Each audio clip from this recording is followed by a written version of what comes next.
नमस्कार, आप देख रहे हैं अनादि टीवी। मैं हूं आपके साथ अभिषेक भट्टाचार्य। सीधा नजर डालेंगे इस वक्त की महत्वपूर्ण अपडेट पर। दिल्ली से इस वक्त की बड़ी खबर आपको बता रहे हैं। मध्य प्रदेश के ओबीसी आरक्षण का मामला, जिस पर अब हर दिन सुनवाई होगी। एमपी सरकार के पिटीशन पर अब हर दिन सुनवाई होगी।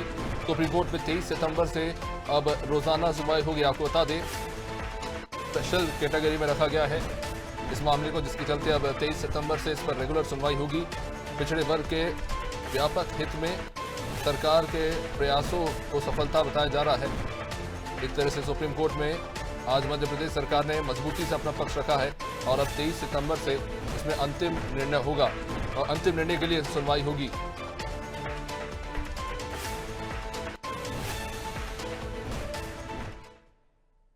चलिए, हमारे साथ हमारे विशेष सहयोगी शैलेश शुक्ला इस वक्त हमारे साथ जुड़ चुके हैं। शैलेश जी, एमपी ओबीसी आरक्षण मामला 23 सितंबर से अब रेगुलर सुनवाई होगी।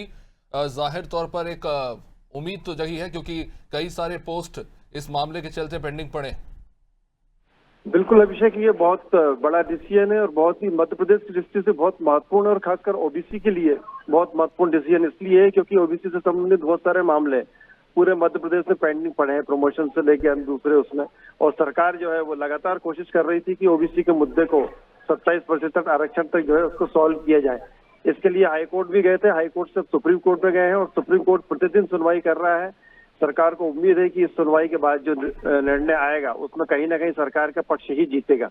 इसलिए ये एक बहुत बड़ा फैसला है और मुख्यमंत्री मोहन यादव के लिए विशेष तौर पर उनके ये एफर्ट्स का और उनके प्रयासों का परिणाम है, जिसमें जो है सरकार अब प्रतिदिन सुनवाई करेगी सुप्रीम कोर्ट में।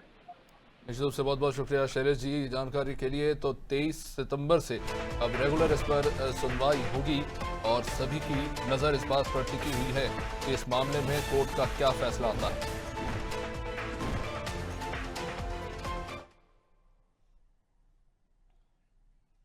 वहीं दिल्ली में गृह मंत्री अमित शाह से मुलाकात के बाद मुख्यमंत्री डॉक्टर मोहन यादव ने कहा कि मध्य प्रदेश दूध उत्पादन के क्षेत्र में तेजी से आगे बढ़ रहा है। सहकारिता के माध्यम से प्रदेश में वर्तमान 9% दूध उत्पादन को 25% ले जाने का लक्ष्य रखा गया है। मुख्यमंत्री ने बताया कि सरकार ने दूध के क्षेत्र में और सुशासन से जुड़े कई अहम सुधार किए हैं।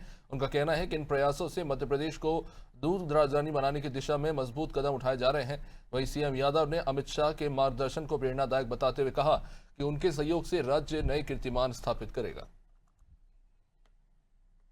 देखिए, मध्य प्रदेश दूध के सेक्टर में आगे बढ़ रहा है और कोऑपरेटिव के माध्यम से हमारे दूध का उत्पादन अभी जो 9% है इसको 25% तक ले जाना है।